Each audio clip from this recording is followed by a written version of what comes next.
আর যারা একদম গোগ্রাসে খায় এদের ব্যাপারে কোরআনে এবং হাদিসে কিন্তু মারাত্মক কথা আছে। এই যে একটু আগে এক ভাই বলছিল আপনি তো খানি না হুজুর, 1 চামচ কি 1.5 চামচ ভাত খাচ্ছেন, খানি না। তাই আমি বললাম যে আমি কম খাওয়া হুজুর, কারণ নবী সাল্লাল্লাহু আলাইহি ওয়াসাল্লাম কি শিখিয়েছেন? তিনি বলেছেন আমরা যা খাই না, তিনি নবী হওয়ার পরে মনে হয় সেটাও খেতে পারেন না। বিশ্বাস করছেন না? এরকম 3-3টা মাসের চাঁদ চলে যেত যে নবী সাল্লাল্লাহু আলাইহি ওয়াসাল্লামের বাসায় চুলাও জ্বলে নাই।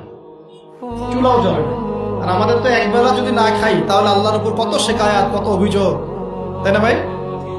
তারপরে তিনি বলছেন একজন ব্যক্তির এতটুকু খাওয়াই যথেষ্ট যে কোমর মেরুদণ্ড সোজা করতে পারে, আল্লাহর ইবাদত করতে পারে। আর যদি তোমাদের খেতেই হয় তাহলে পেটটাকে 3 ভাগ করে খাবে। কয় ভাগ? 1 ভাগ খাবার রাখবে, 1 ভাগ পানি খাবে, আর 1 ভাগ এই শ্বাস প্রশ্বাস চলাচলের জন্য ফাঁকা রাখবে। কয়জন এর উপর আমল করে দেখাতে পারে? কতজন মানুষ আছে? আর যারা একদম গোগ্রাসে খায় এদের ব্যাপারে কোরআনে এবং হাদিসে কিন্তু মারাত্মক কথা আছে। আল্লাহর নবী সাল্লাল্লাহু আলাইহি ওয়াসাল্লাম বলেছেন যে তোমরা খুব বেশি ঢেকুর তুলো না। কি করো না? একজন সাহাবী খুব ঢেকুর উঠাচ্ছে, সাহাবী না আসলে, উনি পাশ দিয়ে যাচ্ছিলেন, খাবার দাবার খেয়ে পাশ দিয়ে যাচ্ছিলেন। নবীজি তার ঢেকুর তোলা দেখে বলছেন যে তোমরা বেশি ঢেকুর তুলবে না, কারণ দুনিয়াতে যে ব্যক্তি বেশি পেট পুড়ে খাবে কাল কিয়ামতের মাঠে সে সবচেয়ে বেশি ক্ষুধার্ত থাকবে বলে না।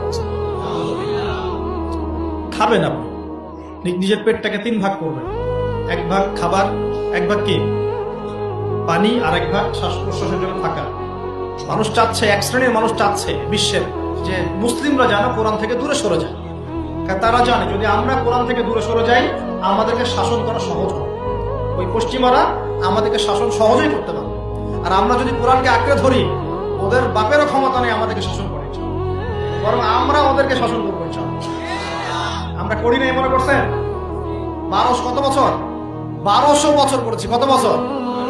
বিশ্বাস করছেন না? ইতিহাস পড়েন, নবী সাল্লাল্লাহু আলাইহি ওয়াসাল্লামের যুগ থেকে শুরু করে এই তো 1914 সাল পর্যন্ত আমরা সারা বিশ্ব শাসন করেছি। মনে হচ্ছে গান গল্প। এখন বিগত 70, 80, 100 বছরে আপনার কাছে মনে হচ্ছে যে শক্তি তো সব ওদের হাতে চলে গেছে, আমাদের হাতে নাই। ইনশাআল্লাহ তাআলা আবার ফিরে আসবে ইনশাআল্লাহ। তবে ওই যে বললাম এমনি আসবে মান্না সালবার মতো, নাকি আমাদের কিছু দায়িত্ব আছে ভাই? এই যে প্রথম এক ভাই বলেছিল না কি করতে হবে, এখন শোনেন কি করতে হবে। 1 নাম্বার, আমাদের সবাইকে তওবা করে ফিরে আসতে হবে। কি করতে হবে?